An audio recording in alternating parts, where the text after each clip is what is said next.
This is my presentation on a vulnerability assessment of my partner Jerry Wang's system.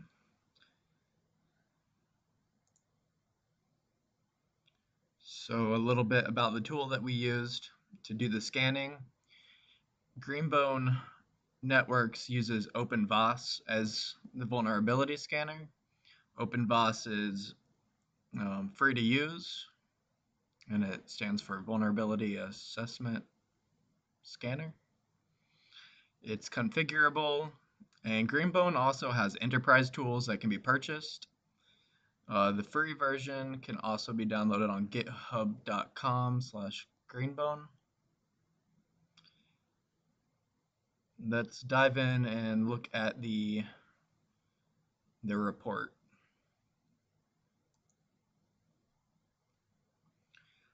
So on November 24th, 2020, we scanned two systems of Jerry's, a Windows Server 2015 at the .38 address, and an Ubuntu Server 18.04 LTS at the .37. So all services were correctly running as shown by Nmap, and all ports that needed to be open were open. There were no additional or unwanted services according to Nmap. IP tables and AppArmor were both running and configured properly. Some of the services have not been hardened through configuration, which is why we have 16 medium vulnerabilities found on the Ubuntu system. And once these have been fixed, then the services have been fully configured, then the state of the systems will both be good. So let's dive into the Windows. We only had one high vulnerability on the Windows server.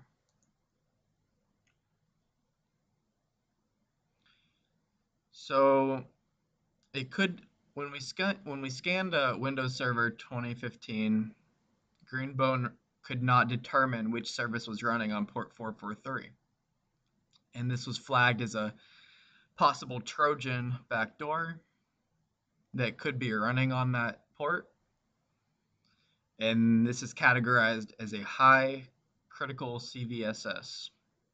I already talked to Jerry, and in this situation, we should talk to the admin, tell them to determine which service is running on the port, and if they cannot find out, then they need to run an antivirus scanner.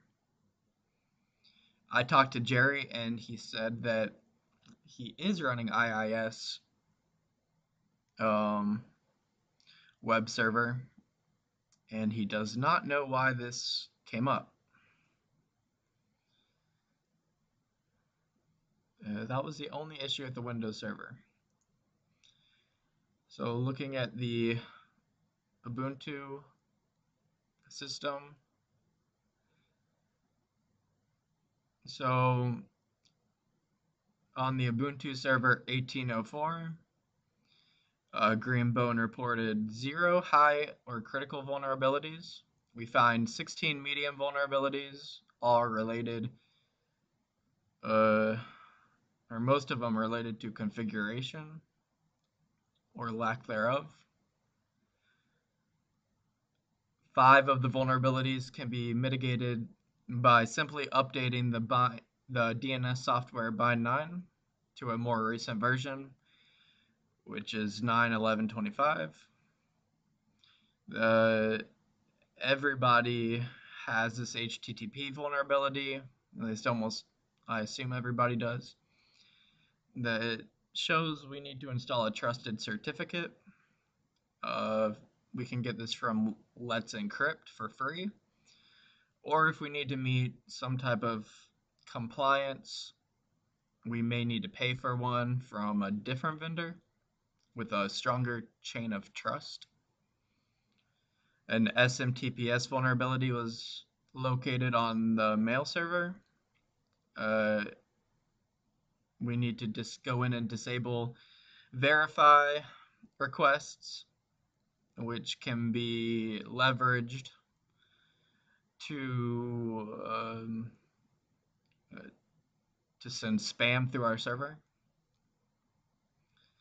And there's an OpenSSH vulnerability that allows user enumeration that Greenbone reports no known fixes for. All of the other remaining vulnerabilities can be mitigated by disabling weak ciphers such as TLS version 1.0 and 1.1 specifically. And also, we have a few Diffie-Hellman insufficient key size vulnerabilities, and this can be fixed by going into the configuration files and updating it to a key size of 2048 bits. So we look over here, we'll see for the Ubuntu server we have 7 ports with known vulnerabilities, and these are the 6 main categories of said vulnerabilities. So let's look at a few of these.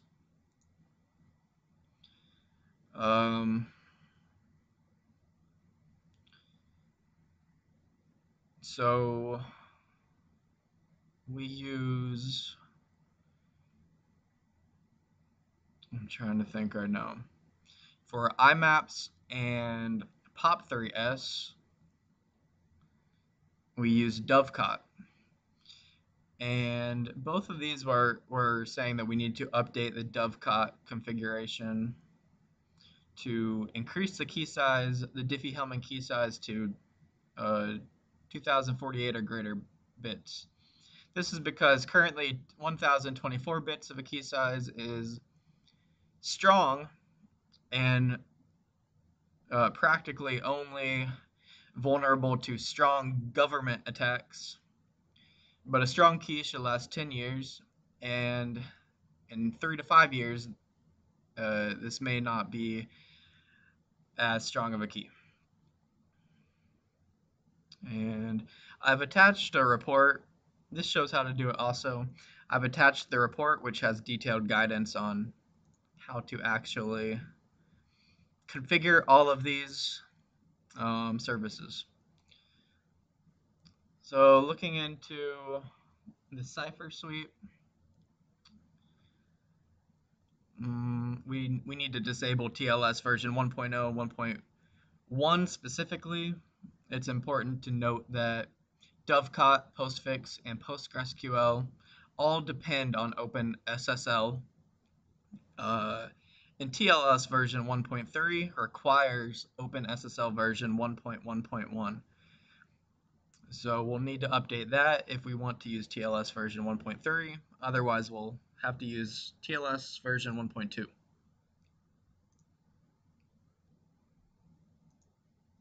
By 9 has 5 vulnerabilities, most of them related to denial of service.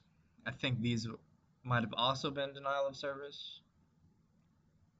We can fix these just by updating the bind version, which it says 9.11.8 will do it. There's been a new release within the last few months, so on the mail server, like I said, we need to disable verify. It can allow for spam between servers.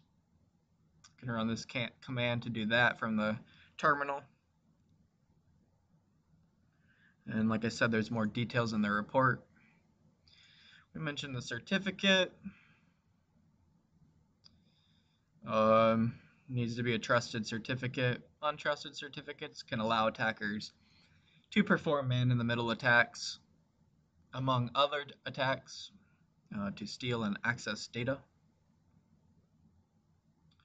And it's important to mention that Not all trusted certificates are created equal, and they're definitely not equal in the eyes of regulators or auditors.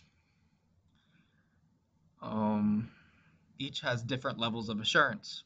So extended validation certs, which you'll see CV on some of these websites when buying them, they can cost more because of the vendor's reputation. Some of them offer insurance offerings against fraud, and the ones that do better background checks must charge for higher administration fees. And all of that would result in the certificate being more trusted. And this is the final vulnerability. It's related to OpenSSH and allows a user enumeration. And what is interesting about this vulnerability is that Greenbone reports will not fix tag and mentions there is no known updated, there's no version to update to fix the bug. As of August 24th, 2018, however, I found version 7.8 is available for download and installation. So I don't know why Greenbone is not reporting that. And that is my report. Here are my references that I used. And have a good day.